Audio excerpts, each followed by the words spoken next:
Hey guys, want to take you back behind the scenes and show you some cool stuff that happens on the set of a big movie. Stuff like that, for instance.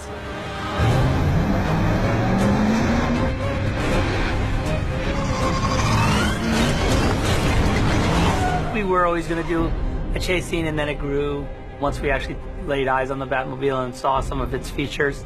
I guess for me it was that nice sort of combination of purpose-built Bat vehicle, but still with incredibly practical kind of point of view on how it would work and what it would do.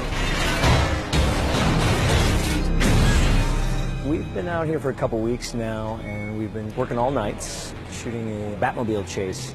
Much of this chase is compartmentalized as far as location. So we shot the start at one location, we have the midsection in another location, we have the end of the midsection in another location. It was more challenging rather than if we had a 4-block radius that we could utilize for various different locations, so it involved a lot of logistics. Driving the semi is Gene Hartline, who is a genius. He's an inspiration to watch. He keeps inspiring us every time he whips it around like it's a little Fiat or something. Mike Justice has been doing a phenomenal job driving the Batmobile. It's a really fun car to drive. It drifts around. It's got plenty of horsepower. It's such a wide vehicle. You can't really see the right-hand side, so you're feeling where it is. You can't see anything behind you. You just got to get used to driving it. And then you have the Edge Car team. These guys can wheel.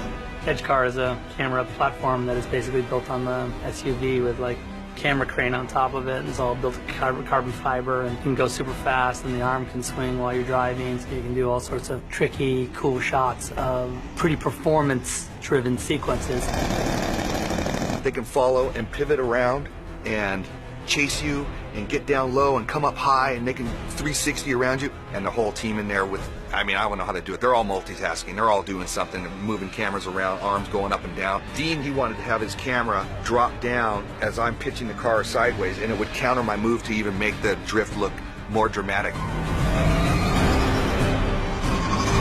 There were some points in the chase where the Batmobile, we didn't want to wreck it, so we used another car we called the Proxy Cart. Tim Rigby would drive that and blow through things that I just couldn't blow through, and I think he had a lot of fun doing that personally. It looked like a good time. Special effects guys built the cage, and it's basically an externally caged, totally stripped down to the chassis pickup truck. Whenever the Batmobile hit something, like we had to hit the first car at the beginning of the chase that sends it into the office building. You know, we did that for real by punting it with his Proxy Cart.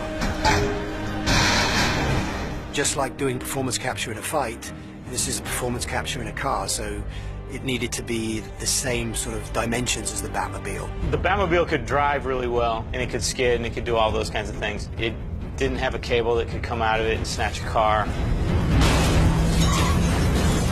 It couldn't jump out of a warehouse onto a truck and damage it and then go through a bunch of boats. We had to do all of that stuff. That's basically what we had to do for the Batmobile.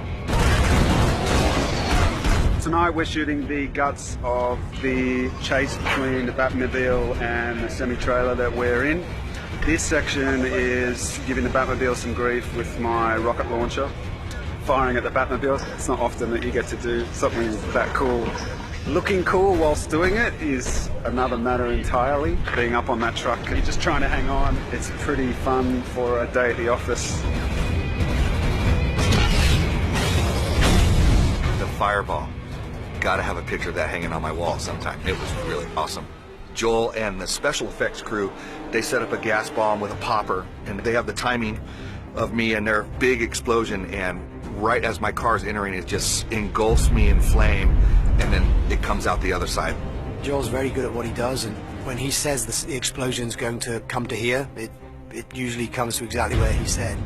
Driving through flame that fast, you know, it's sort of like wiping your hand through a fire. If you do it quick enough, you'll get through. And they had the protection of being inside the car, but it's still nice to know that it's going to be exactly what Joel says it was. The thing came through, and there was some gas spinning off the tires. It looked like it was roosting flame up. Oh, it's just, I don't know. I don't even know how to describe it. It was so much fun, and it looked pretty cool.